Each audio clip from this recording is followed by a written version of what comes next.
before you get on the plane for Orlando? Yeah.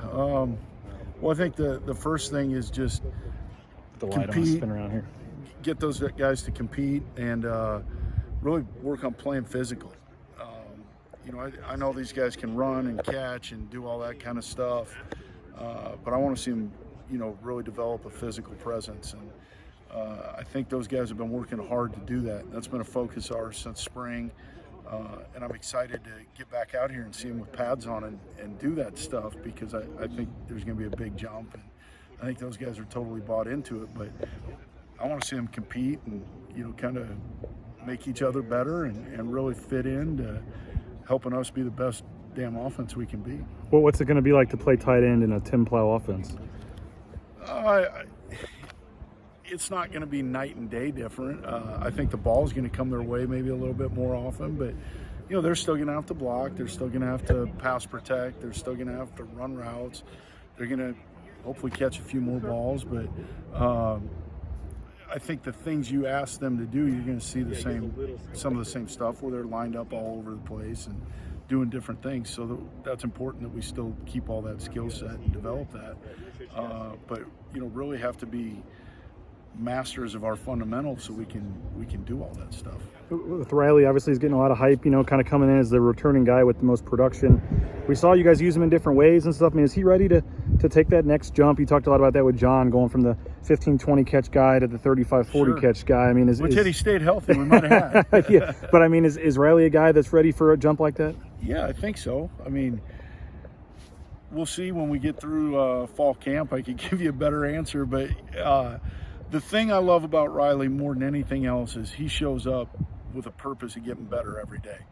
And because of that, I think those things will happen. We can't ever control where the ball goes. I mean, at the end of the day, if the defense wants to double cover him the whole game, then somebody else is going to be open. So, that's not the stuff we focus on. We focus on what we can control. And I think that's the preparation, that's the mentality, that's the fundamentals and technique.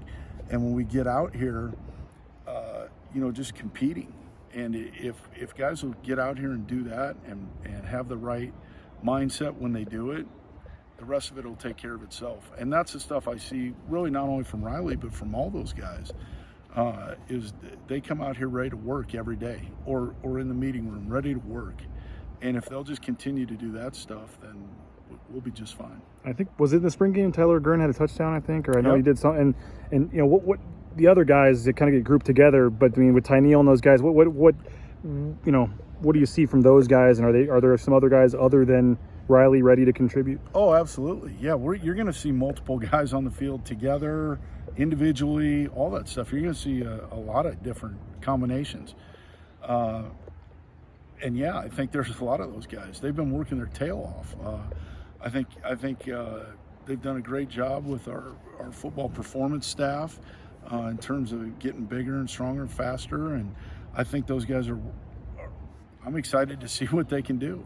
With Tyneal, I don't know if hype's the right word, but just coming in from across the country and had some other big offers and stuff. And he played some last year, but we haven't seen him a ton, or at least obviously hasn't been involved a ton in the passing game, so to speak. What's his kind of next step, and is he still a guy that you see ascending? Oh yeah, absolutely. I think he's going to be a big contributor for us. He showed flashes in the spring of really doing some of the stuff we need him to do, and that's both in the run game and the pass game. His challenge is more consistency, but he's been working hard on that. If you go back and watch the Wyoming game last year, I mean, he was a huge factor in that game for us and did a really good job against their in that game. And I'm excited to see him continue that.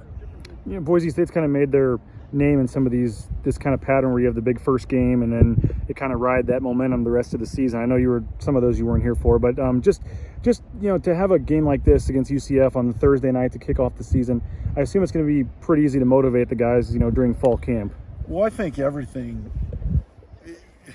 We got a lot of energy right now, and the guys are very motivated. But I do think just knowing who you're going to play and when you're going to play them does provide energy and motivation. And I expect when we get out here and have practice number one, we'll be ready to roll. Now we'll certainly take that time and improve and do all that stuff. But Yeah, I think the guys are really excited, and I think they're just excited to get back out here and compete, though, and show that all the hard work they put in on the off season will help. And yeah, does having a game on, I mean, that's why you come to Boise State, so you have those opportunities playing those big games.